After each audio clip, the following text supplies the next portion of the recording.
Just before the American military was set to go out and destroy the Revolutionary Guards in Iran, Trump announced a 2-week ceasefire.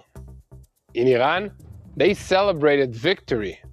I'm not joking. Today, Iran declared a great victory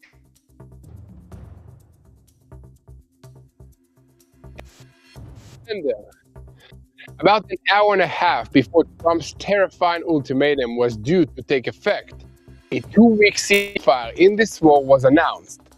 While my family and I were in the protected room against missiles from Iran, while ballistic missiles from the Islamic Republic of Iran were being intercepted above our heads, the war suddenly entered a holding pattern.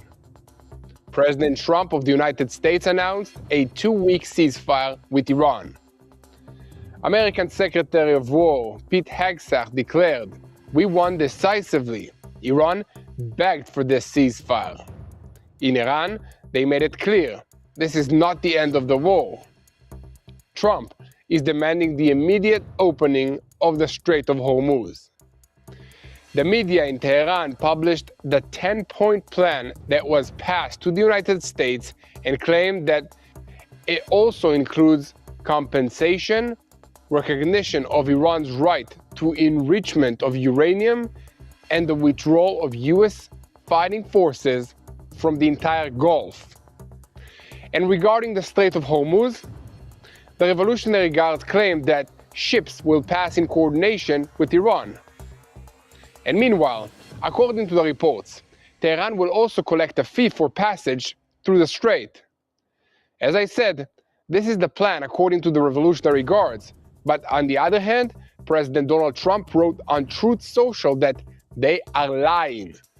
So, while the statements of the President of the United States regarding the ceasefire speak about the full and immediate opening of the Strait of Hormuz, the statements from the Iranians are completely different. I have to say that this does not sound like the end of this war. But according to Trump, the Strait of Hormuz is supposed to be opened completely. But at this moment, 800 cargo ships and oil tankers are waiting for clarification about the opening of the Strait of Hormuz, whether they are supposed to pay Iran or not. So, what is behind this ceasefire? Our senior Middle East correspondent, Mati Shoshani, will bring us the real reason that Iran was forced to stop this war. And at these very moments, Iran is closing the Strait of Hormuz after the wave of Israeli strikes against the Hezbollah terrorist organization in Lebanon. Trump said explicitly, Lebanon is not part of this agreement. A few hours ago, dozens of Israeli fighter jets carried out Operation Eternal Darkness. The IDF struck 100 targets inside Lebanon.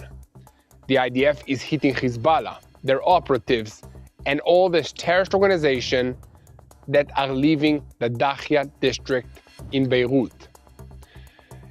They are currently in shock, according to the statements. And now, Iran is threatening that it will withdraw from the agreement if Israel continues to strike in Lebanon. I'm Yair Pinto, and with me is Mati Shoshani, and together, we are boots on the ground, and we bring you the whole truth about what's happening in Israel, and also the whole truth about what is happening in our neighborhood, the Middle East. And this is the opening day, day 40 of the Roaring Lion War, or by its American name, Epic Fury. And right now, we are in a sudden ceasefire. President Trump announced overnight that a temporary agreement had been reached with Tehran, and after a sequence of sirens across all parts of Israel, even Mustafa Khamenei, who is apparently in a coma, announced a halt in the strikes. Not sure how does that work.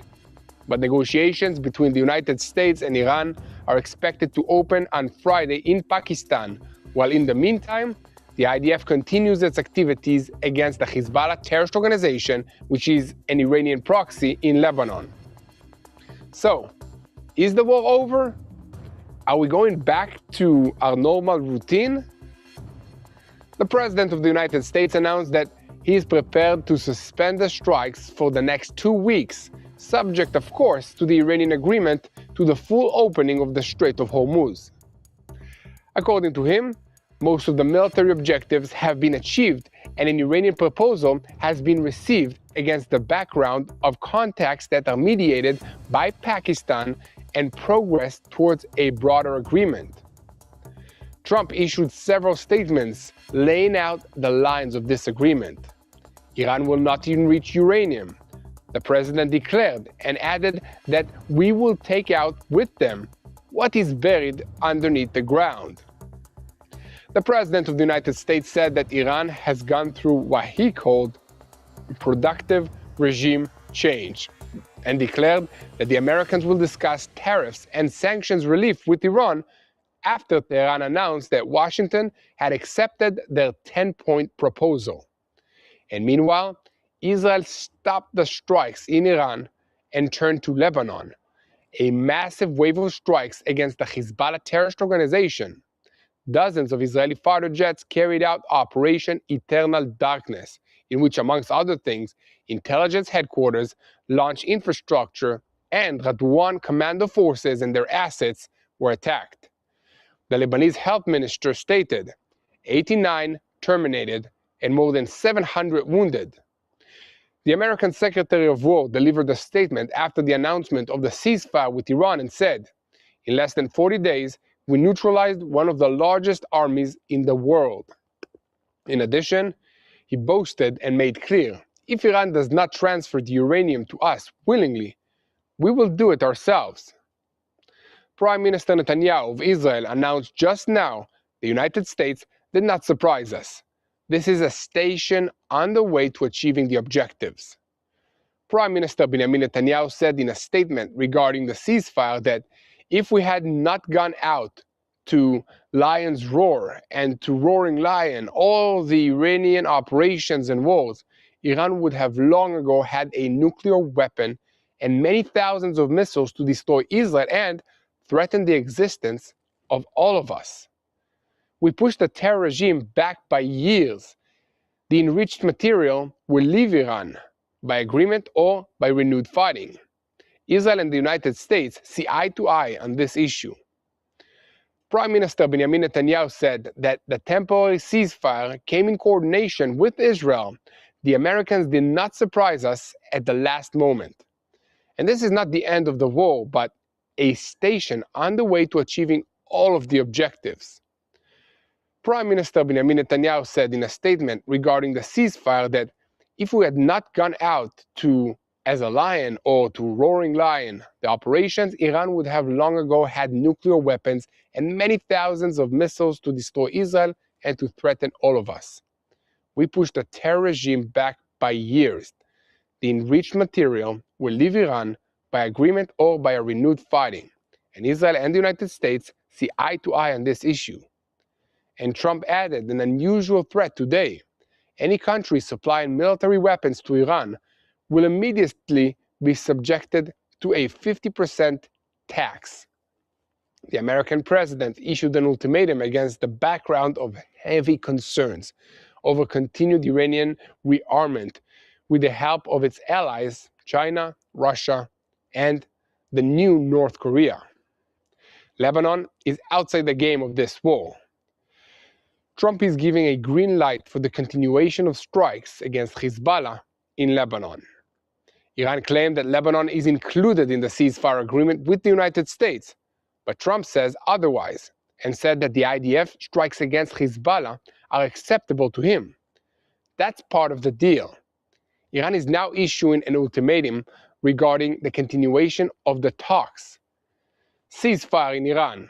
Israel and the United States coordinated the move, according to an Israeli source and the Prime Minister of Pakistan. The ceasefire in Iran is also supposed to apply in Lebanon.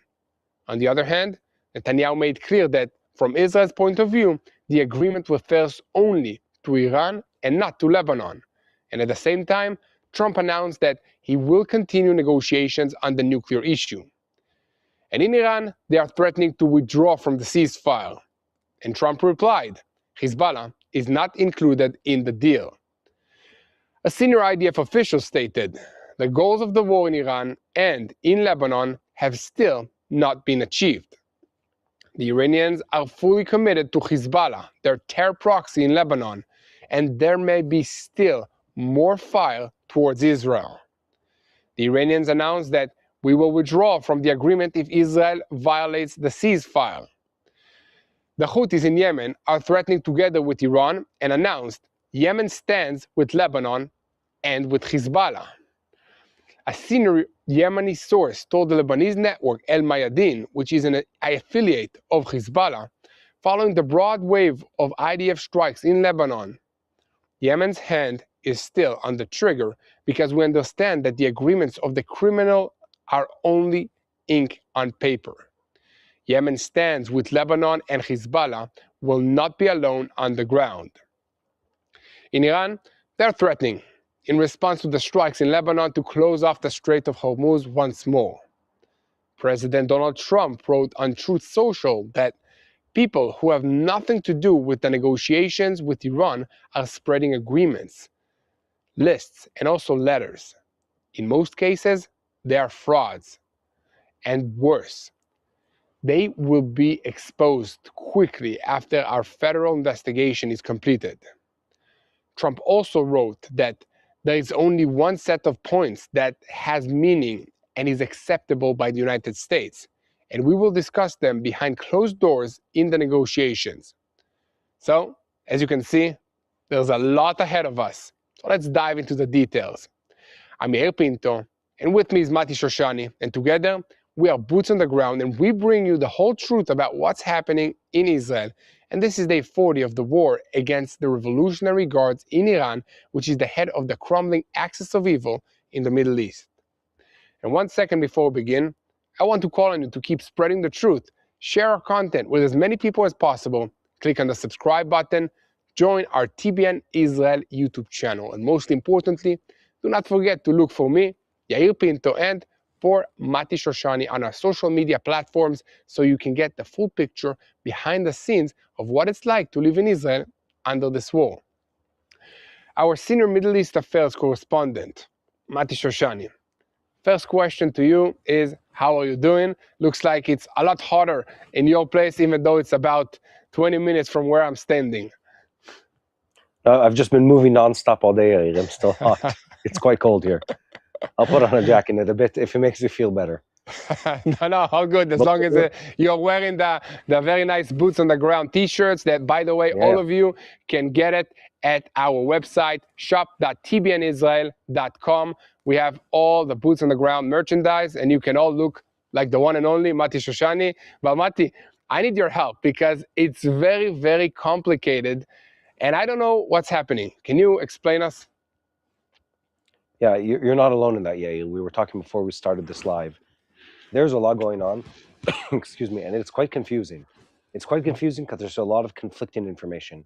Here's what we know for sure, and we need to be able to say what we know as facts, along with what we know people have said is not true. I was listening about an hour ago to the live with Prime Minister Netanyahu. He said a couple of very strong statements. He says the following. He says, first of all, Israel was not surprised we were completely part of the negotiation leading up to this moment. Secondly, a lot of the things that the Iranians claimed in their letter are not part of the agreement. And I'll get to that in a second. We continue to fight in Lebanon. We actually carried out the most substantial strike in Lebanon since the beginning of this war, just today. The Strait of Hormuz will be opened. The Iranians will not have enriched uranium. The list goes on, by the way. It's pretty much anything the Iranians claimed is not exactly true, or is what they said was a twist. I woke up this morning, so now it's 9:30, quarter to 10 p.m. in Israel. I woke up this morning, and what I saw was letters from the Iranian regime with these outlandish claims of what they will have in the ceasefire agreement. And it's everything they've been claiming in recent days. Israel and the United States will repent and apologize. They will get reparations payments. They will tax ships traveling through the Strait of Hormuz, and the list goes on and on and on. And of course, nuclear power, et cetera, et cetera. And President Trump comes out and he says very, very strongly, he says, excuse me, very strongly, these are lies. And he was actually upset visibly. He says, a lot of the stories that are made, a lot of the claims that are made are simply not true stories. What will be in the negotiations, and this is very abnormal for President Trump, much of this has been discussed and disclosed behind closed doors and will not be repeated fully in public. but it's not what they're claiming. We won the war. We won the war clearly. Then it's followed. These statements are followed by, and I want to read this accurately. Followed by statements by Levitt, the spokesperson for the White House, who reiterates those things exactly. She says the Iranian 10-point plan is nonsense. It's not going to happen. She said very clearly Lebanon is not part of the agreement. Then Galibaf, who's the spokesperson for the Iranian parliament, whatever that means, since they are a dictatorship, not a democracy, he says that the terms of the ceasefire have already been violated, and a negotiation is unlikely. This is what he's saying right now. It's very, very bizarre. He says, Wow. and again, when you look at these kind of things, you understand that they're not speaking in one single voice. And then he adds to that, and he says that the main thing that is being violated is the Israeli strikes that are taking place in Lebanon. Now, I want to be clear about this. Both Trump and Levitt, the spokesperson for the White House, and Netanyahu, and the spokesperson for Prime Minister Netanyahu, all said the same thing. The war in Lebanon is not part of the ceasefire agreement with Iran. So let's paint a big picture. The big picture is there have been no rockets in Israel since the ceasefire entered in the middle of last night. There was an hour before that, but not since then. The war in Lebanon continues in earnest. The Israeli Air Force that has had now a lot of its planes freed from the operations they were carrying out in Iran over the last 40 days, has carried out some of the most substantial bombing missions in Iran today. It's interesting, in the days leading up to the ceasefire, there started to surface these complaints from Israeli troops in Lebanon saying, we want more air power. All our air power is way over there in Iran. Bring them back over here. We need them. We need the air support. Today, they got all the air support plus, carrying out some of the most substantial bombing missions ever carried out in Lebanon by Israeli forces. And the list goes on. Right now, there's an unclear situation in the Strait of Hormuz. It's said that it's open, but ships are not yet daring to travel through safely. There's this guesswork that's happening here. So we're in this very initial phase over here. I'd say one thing that is very, very clear. One is that the Iranians are using counterintelligence as part of this negotiation. They spread lies, they release fake documents, they falsify documents. Trump and Netanyahu have been very, very much in unity, at least in the messaging that they release. They say the same thing. Their spokespeople say the same thing time and time again. And I'd say one more thing over here. This is not going to be a short process, Yael. Not at all, actually. This process is going to take time. There are huge gaps between the two sides. And this is important to note, the United States hasn't sent their troops elsewhere. In fact, the troops that were on the way to the Gulf of America, or the Persian Gulf, or the Arabian Gulf, whatever you want to call it, to the Gulf near Iran, the troops that were on the way to there are still on their way. They haven't turned around their ships. So we're still looking at a military buildup. We're still not entirely clear where it's going. What we do know is that in Israel, tomorrow, praise be to God for this, our kids are going back to school.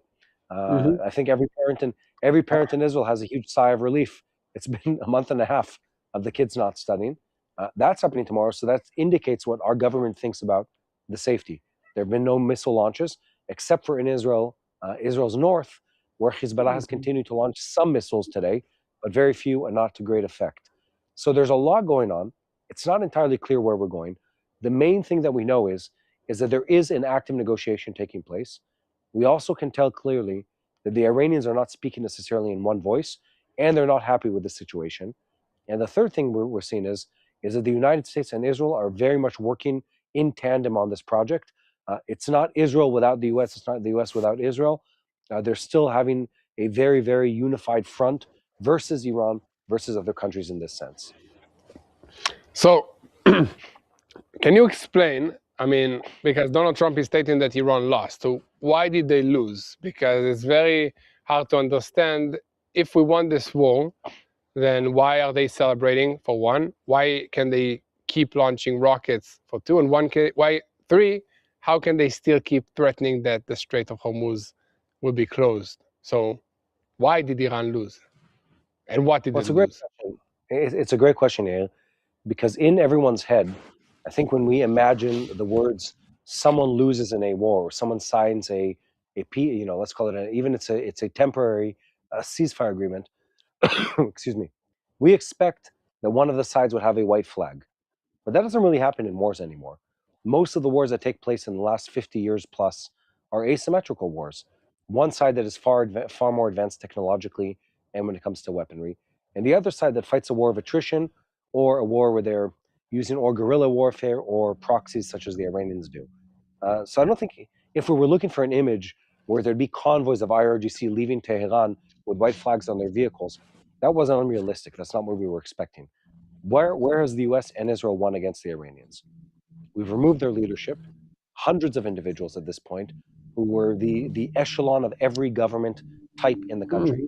The religious government, the political government, the IRGC, so let's call it shadow government and shadow army government, the leadership of the ballistic missiles, the manufacturing, the engineers and the scientists behind the nuclear program and the ballistic missiles program, the heads of the plants that manufacture the ballistic missiles, and the list goes on and on and on and on.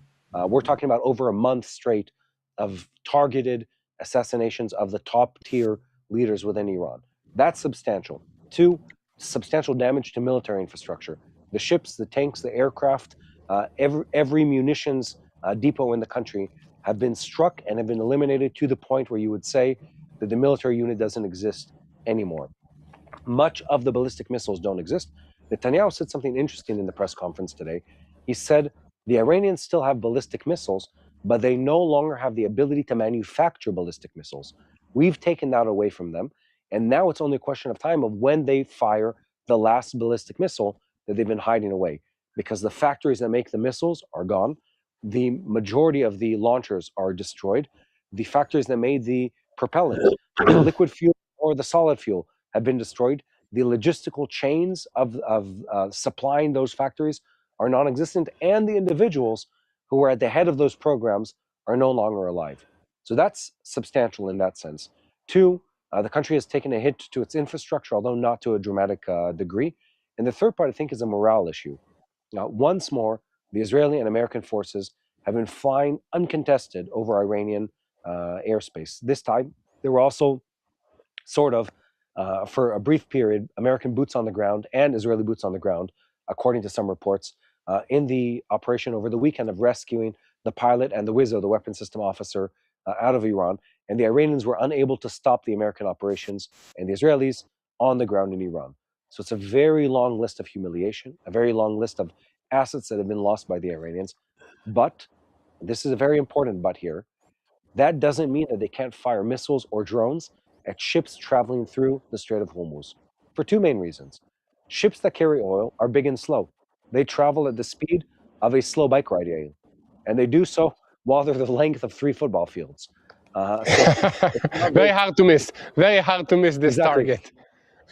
In other words, you could be the worst drone operator in the Iranian army and still hit the oil tanker. And it doesn't take that much of a drone to cause damage, because you don't have to sink the ship.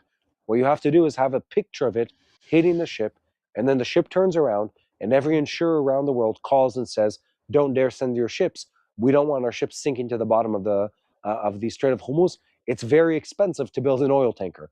Please don't do that."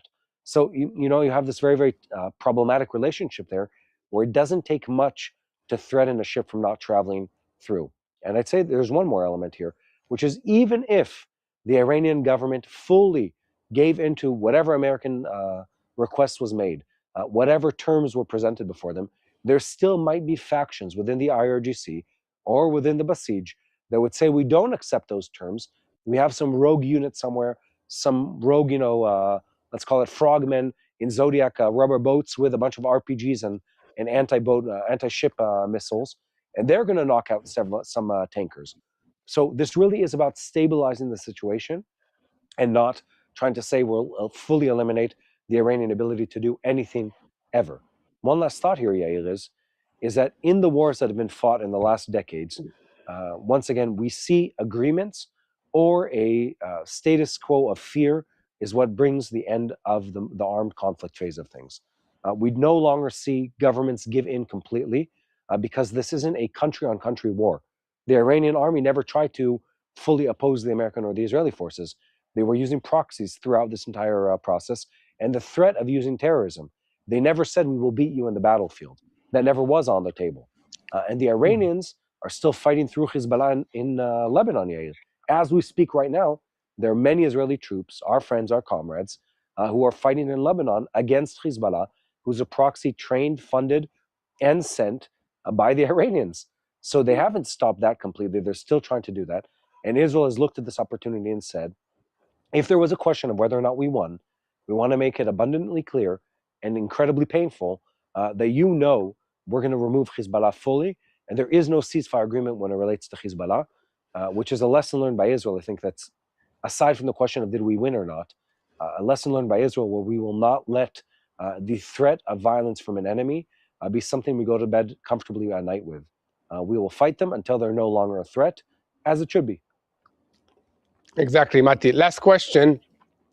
Donald Trump stated that there was a regime change. He framed it a bit differently, but he said that there was a change in the regime of Iran.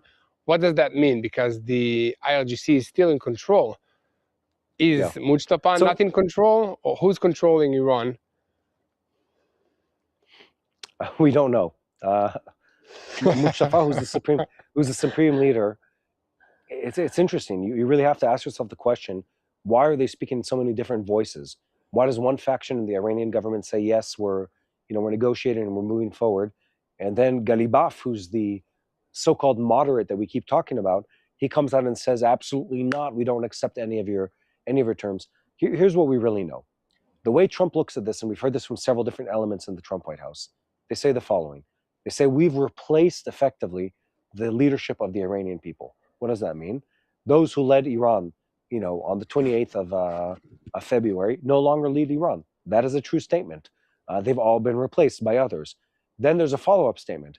Those who lead now are slightly more moderate than those who led before, or their behavior has been modulated, let's call it, by this round of violence and war. The person we're all looking to is Mohammad Ghalibaf. He's the spokesperson, the chairman. He's got several different titles of the Iranian parliament. He's a well-known character. He's a well-known IRGC person. He's not what I would call a moderate, Yael. He's not what anyone in this country would call a moderate. He is a IRGC person through and through, but he is different than the supreme leader. What I would say is the leadership is weakened, and there's also the key element of there doesn't seem to be an active supreme leader at this point. Mujtaba, wherever he is, whatever he's doing, is clearly not healthy enough to appear in public. Is he, as we've heard, what is the word for someone who has amputation of both his arms and quadriplegic? Is he a quadriplegic? Yeah, wow. Nice one. Quadriplegic. Did he you don't get to use it very often. Anyway, did he lose both his arms and his legs, as certain sources are claiming? Or is he just injured, or is he in a coma? We're not entirely sure, but it's clear he's not leading actively Iran. It's clear the Iranian government is speaking in several voices.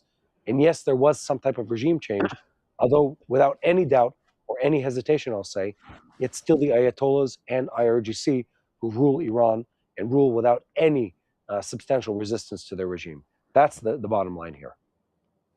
Got it. Well, thank you so much, Mati. I hope that tomorrow we have some more clearer explanations of what actually happens and what does this ceasefire will look like for the next 2 weeks. Yeah, so do I. See you again tomorrow, Mati. Thank you so much. Thank you, Yael. And to all of you that are just joining us now, we are TBN Israel, and we are live talking about this ceasefire that is very confusing with the Ayatollah regime in Iran, what's happening. So if this is the first time that you are watching our channel, TBN Israel, so know that we are boots on the ground here in Israel reporting on what's happening in the Middle East. So make sure to like, share, subscribe, leave us a comment, tell us where you're watching and why it's important to stand with Israel. By the way, I'm Yair Pinto. That guy that was with me just a second ago, his name is Mati Shoshani. And you can search our social media platforms, Yair Pinto and Mati Shoshani, to get the behind-the-scene look of what it's like to live in Israel in this war. Because many Israelis are still juggling reserve duty in the IDF while trying to get back to work and handle their day-to-day lives. It's not easy. Your body is tired, your mind is overloaded, and the pressure doesn't stop when the uniform comes off. I've been there. coming home from reserves, trying to be present for my family, catching up at work while still feeling like I'm in a survival mode. It takes strength, energy, and faith to push through. And that's why I started to take Vinya. Yeah, really. It's an Israeli supplement made from red grape cells that helps improve the blood flow to your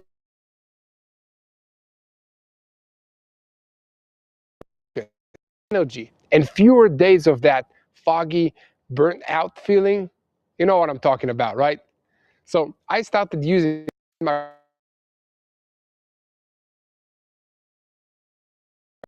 There's also a coffee version and also a tea version. But I think the capsules are the easiest, fastest way for me to take Vinya. So I would suggest to all of you to give it a try for yourself.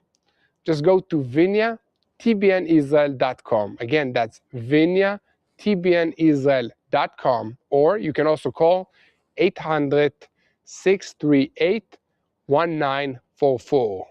800 638 1944 and try it for yourself. So, a wave of launches from Iran continued overnight, even after Donald Trump.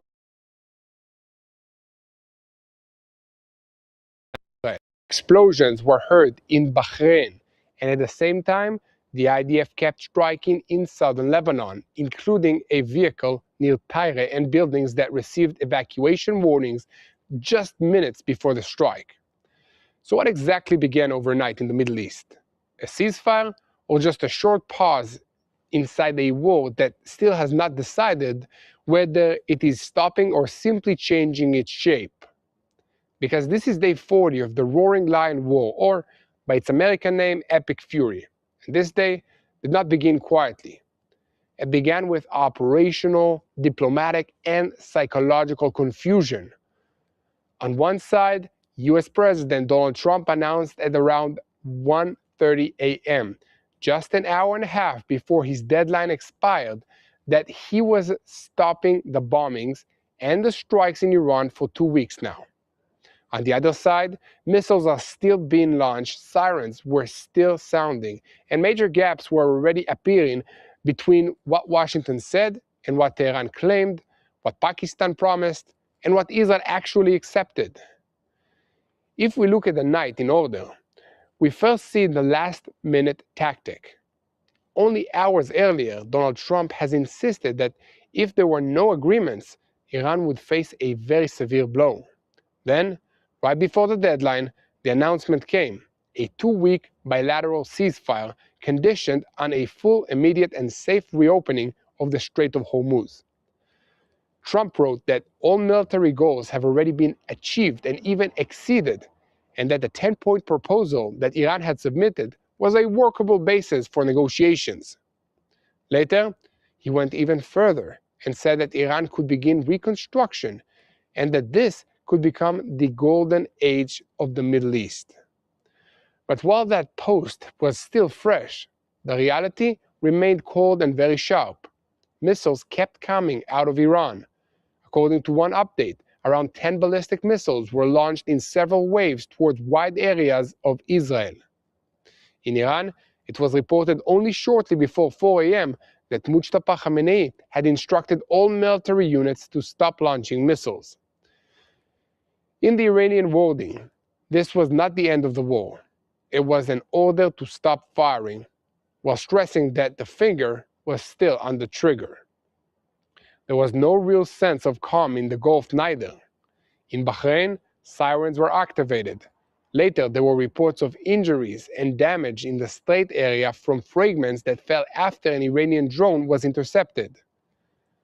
Later still, there were reports of a fire at some facilities and smoke that were seen from an area where oil installations were located.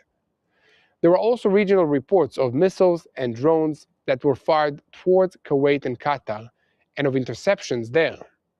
So even if Tehran tried to present the night as a diplomatic achievement, in the wider arena, aircraft were still firing, interceptors were still exploding, and the question marks remained.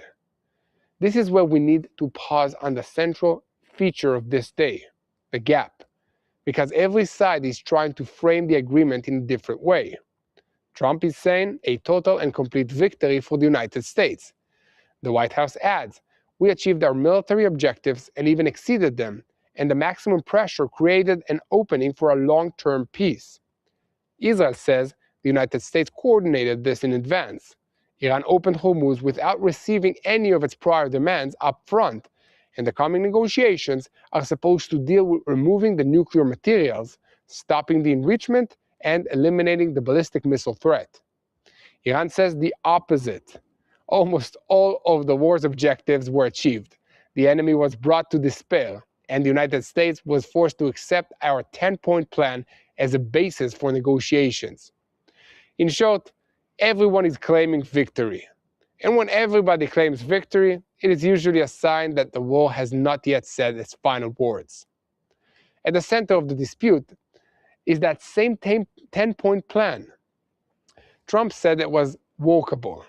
Tehran published the clauses with pride, and according to the Iranian version, it demands a complete halt to all aggression against Iran and the resistance forces, a withdrawal of all American forces from the region, limited daily passage of ships through Hormuz for 2 weeks under an Iranian protocol, the removal of all sanctions, financial compensation for the damages, an Iranian commitment not to produce nuclear weapons, American recognition of Iran's right to enrich uranium, regional negotiations according to Iran's interests, a ban on aggression against the terror proxies of Iran, like Hezbollah or the Houthis, and the cancellation of decisions by the Security Council and the IAEA, the International Atomic Energy Agency. But here, the first crack appeared.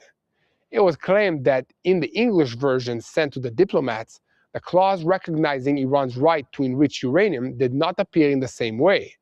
In other words, before the talks have even started, we already seem to have two possible texts for the same agreement. And that matters, because the uranium issue is not a side note. It's the core issue. Trump started the day with relatively open language, speaking about a basis that could be worked with. Then later, already pulled back and said that stopping Iran's nuclear program was a central part of the American position. Then, he went another step further and said that the United States, in cooperation with Iran, would dig out and remove all the nuclear dust that is buried deep underground. He even hinted that the site where the material is located, apparently in Isfahan, is under precise satellite monitoring and that nothing has been moved since the strike. And at the same time, he threatened to immediately impose a 50% tariff on any country that supplies military weapons to Iran. So even inside the ceasefire window, Trump is still holding a carrot in one hand and a hammer in the other. So what exactly was agreed? According to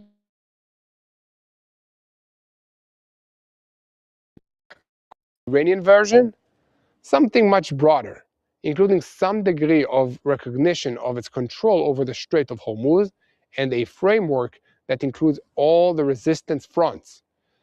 According to the Prime Minister's office in Israel, the agreement does not include Lebanon.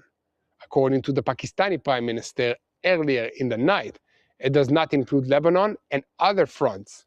According to Trump himself later in the day, Lebanon is not included because of Hezbollah. That is no longer just a wording gap. That is a theater gap. And that takes us directly to Lebanon. Because if anyone thought that overnight announcement would also close the northern front, the morning proved otherwise. In the early morning hours, there were already reports of a vehicle strike in the village of El Kalalia near Tyre and of 4 people that were terminated. The IDF then issued an evacuation warning for the building in El Absiyah area near Tyre.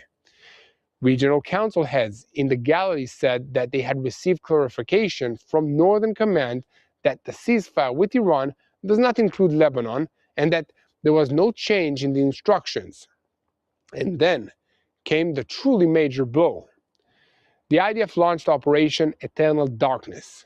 in which dozens of fighter jets struck around 100 Hezbollah headquarters and military infrastructures all across Beirut, the Bekaa Valley, and southern Lebanon. The military says that this was the largest strike against Hezbollah infrastructure since the start of Operation Roaring Lion.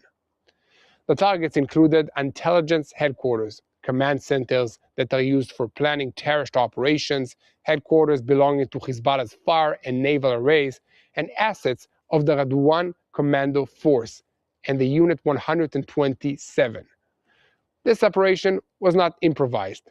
It had been planned for weeks now, built on precise intelligence, and repent now when pressure on Iran was eased, the aircraft became available, and the weather improved. So the IDF is making clear that this is not a closing blow, nor is it some side reaction. This was a move that had originally been intended as an opening strike in the Lebanese theater before the attacks on Iran, and was postponed when strategic priorities shifted. Now it came out. A senior IDF official said openly that the core objectives in Iran still have not yet been fully achieved. And in Lebanon, Hezbollah has not yet been disarmed, and the threat in the northern communities of Israel has not been removed. So from the military's point of view, there is a separation between the war in Iran and the war in Lebanon. They are connected, but they are not the same thing.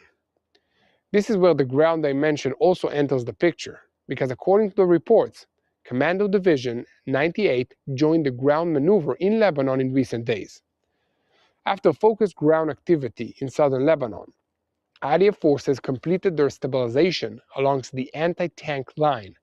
Division 98 was the last to join, and over the past week expanded operations along Division 91, 36, 146, and 162. This is no longer only the language of airstrikes. It is the language of spatial control, strengthening a forward defensive line and removing the threat from the border. And that pressure is being felt by Hezbollah.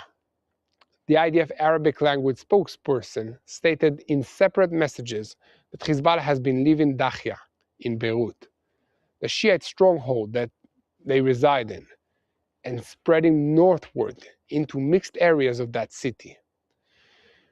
According to the army, the organization has understood that Dahya is no longer a safe space and is therefore trying to blend deeper into the civilian populations that are not only Shiite. The meaning of that is double. On the one hand, it is evidence that pressure on Hezbollah's centers of gravity is working.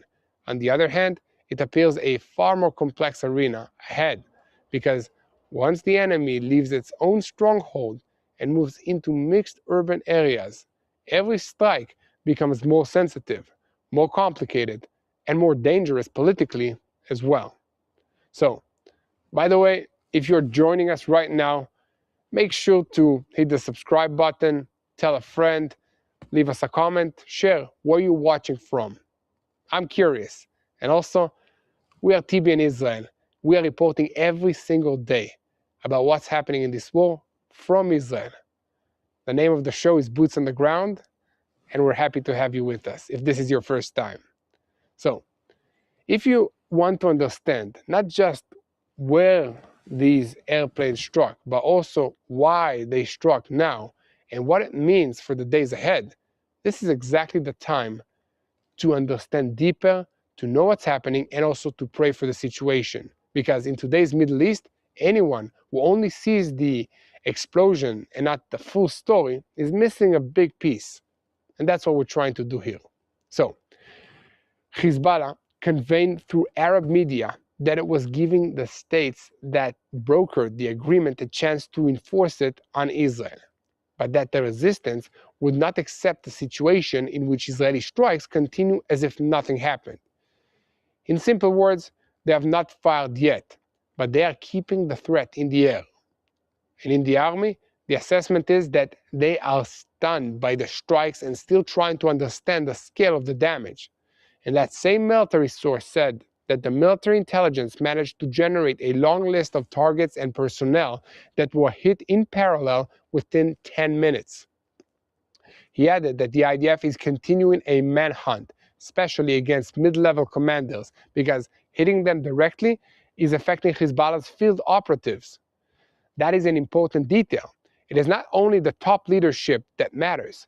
The moment you dismantle the core of the mid-level command layer, the response tempo in the field against it begins to break. And in Lebanon, the price is heavy. The Lebanese Red Cross spoke of hundreds of dead and wounded since the start of this war, and of a tragic situation in which bodies are still trapped under the rubble.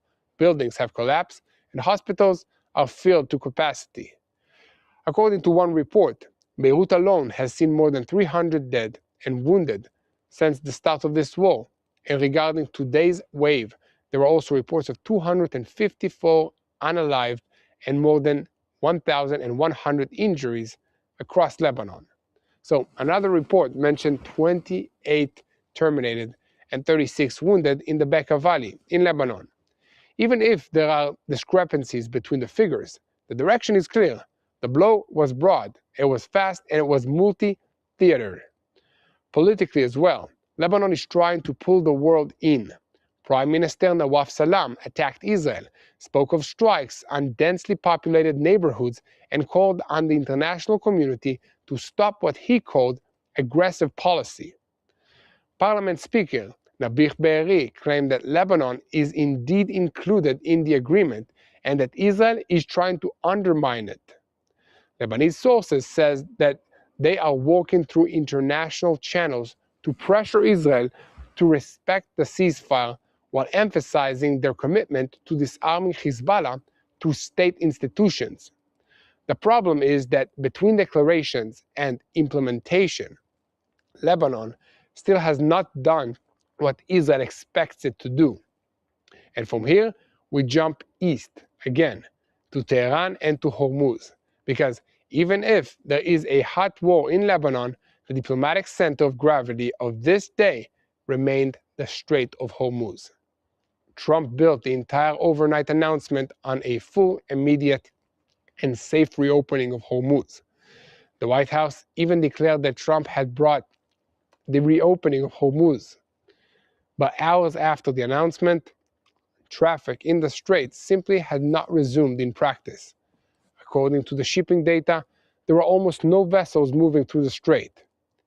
Even though in normal times around 100 ships every single day would pass there. Maritime security experts explained that a ceasefire is only the first step. Ships do not move because Trump posts something online. They move only after safety instructions, war risk insurance approvals, state permissions, and after the first movers, the first vessels willing to test the passage, have completed the trip safely. And this is before the biggest question of all. Is that passage free, or are the Iranians charging for it? And here the gaps are even larger. According to the regional source directly involved in the talks, Iran and Oman are supposed to collect transit fees from ships in the strait during the ceasefire period, and Iran would use the money for reconstruction. According to the Iranian foreign minister, all movement through the strait will be coordinated with Iran's armed forces and subject to technical limitations.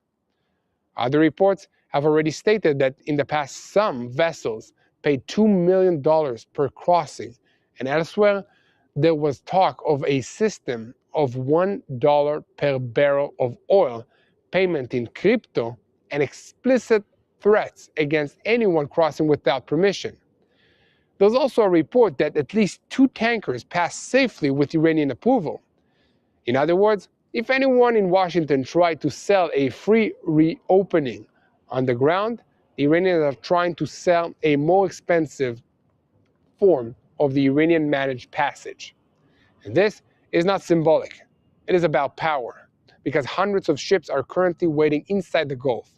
One report says 800 vessels are stuck, many of them for nearly 40 days.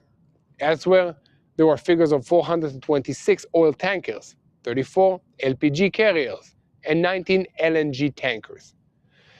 There are also more than 1,000 additional vessels waiting on both sides of the strait. So, if in normal times around 135 vessels would pass per day, currently Estimates speak of perhaps 10 to 15 a day, and only if clear protocols are established. That means that even if there is a ceasefire, the maritime traffic jam will not disappear by morning. And even if Trump is talking about big money and positive movements, in reality, thousands of sailors are still sitting on deck waiting for someone to tell them who exactly controls the route. The markets, of course, already reacted. Immediately after the announcement, oil prices fell almost 20% to around $90 a barrel, and then stabilized around 96. The shekel also strengthened significantly against the dollar. In other words, the markets heard the word ceasefire and reacted as though the main risk had passed. But if you look at the maritime data, the extortion, the fees, and the lack of clarity in the protocol, you realize the risk has not passed. It has simply changed form. Instead of missiles over the strait, there are now questions of control, payment, and enforcement. In the other theaters of the pro-Iranian axis, there was movement as well. The militias in Iraq, they announced suspension of their operations for 2 weeks as part of the temporary ceasefire. That announcement came after Marco Rubio said that American journalist Shelley Kettleson, who had been abducted by Katib Hezbollah, a proxy of Iran, during this war had been released. That is not a minor detail. It means that the militias too see this time window as something to use rather than getting dragged into another round right now. And at the same time, inside Iran itself, the regime tried to project victory.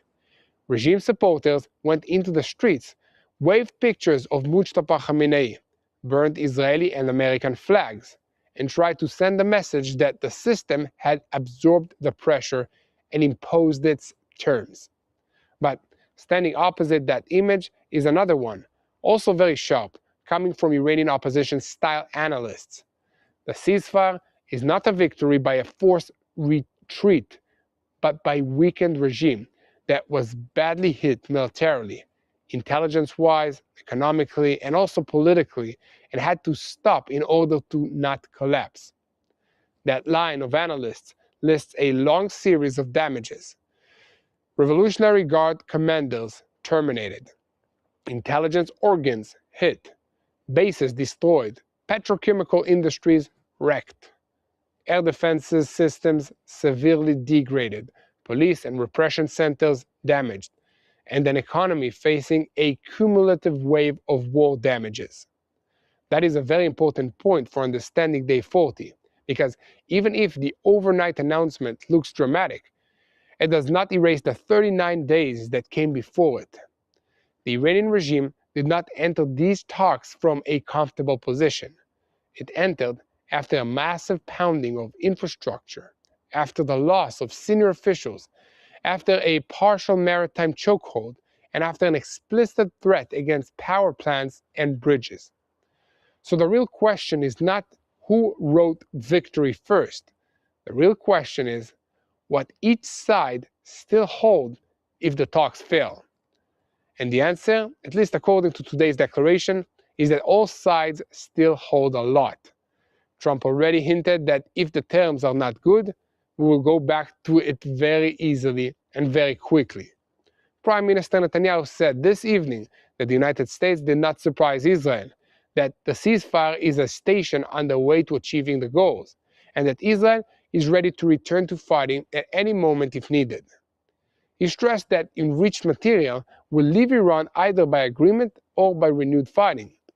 He argued that Israel has pushed the terror regime years backwards, seriously damaged the nuclear program, destroyed steel plants, petrochemicals, arms production, railway lines used for transporting weapons and military infrastructure, aircrafts, and also parts of the Navy, and eliminated many senior figures. In that same statement, he also linked the theaters. Regarding Lebanon, he said that Israel insisted that the ceasefire would not include Hezbollah, and that today Hezbollah took its biggest blow since the pager operation. He mentioned the 100 targets that were struck in 10 minutes in places that Hezbollah thought were immune. That is not only a message to the Israeli public, it is also a message to Tehran. Even if you talk about a pause, we have not brought the full package.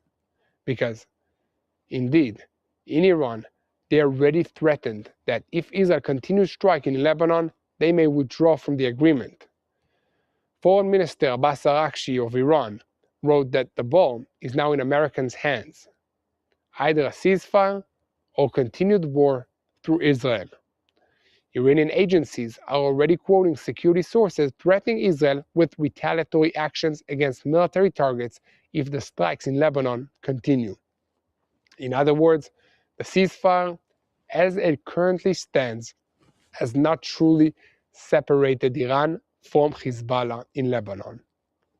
It has only delayed the moment of decision over whether Washington can force Tehran to swallow a separation of theaters or whether Tehran will again use Lebanon to regain leverage.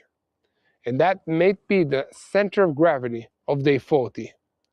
Not only the question of whether there is shooting or not, but who gets to defend the boundaries of the pause. Trump says, we stopped for 2 weeks. We achieved everything needed. We are advancing towards a deal. Iran says, we stopped because the enemy accepted our principles, including Hormuz and all the fronts. Israel says, we supported the move, but we accepted no permanent end to this war, no compensation, no sanctions relief, and no commitment that restraint in Lebanon. But in practice, all three narratives are now living side by side, and the entire region will be tested according to which one collapses and who collapses first. So, did the ceasefire by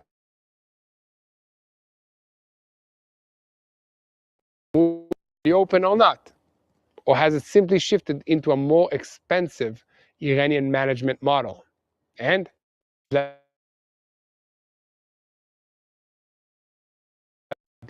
war once more. So Day 40 closes with a ceasefire on paper, live fire in Lebanon, and an entire sea waiting for one clear order that still has not arrived. The question is not whether the war stopped, but where the illusion that someone is already controlling it will break first.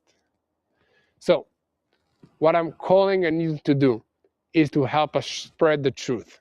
You can do that by hitting the subscribe button of TBN Israel on YouTube and never miss another update of Boots on the Ground. I encourage you to give us a like, leave us a comment, let us know where you're watching from, and also, if you want to see this war through our eyes behind the scenes, look for Yair Pinto and Mati Shoshani on our social media platforms. And the best thing that you can do, seriously, is to pray for the situation. So, pray for our soldiers that are fighting now in Lebanon, that are fighting in the Gaza Strip, that are fighting in Judea and Samaria. The war is not over. This is just one front that we're not sure what's happening with in Iran. But we have more soldiers that are defending us against terrorists on multiple areas. So pray for them. Pray for the children of Israel to sleep well tonight, to start school tomorrow safely, without alarms. And keep praying for the peace of Jerusalem. And we'll see you again tomorrow.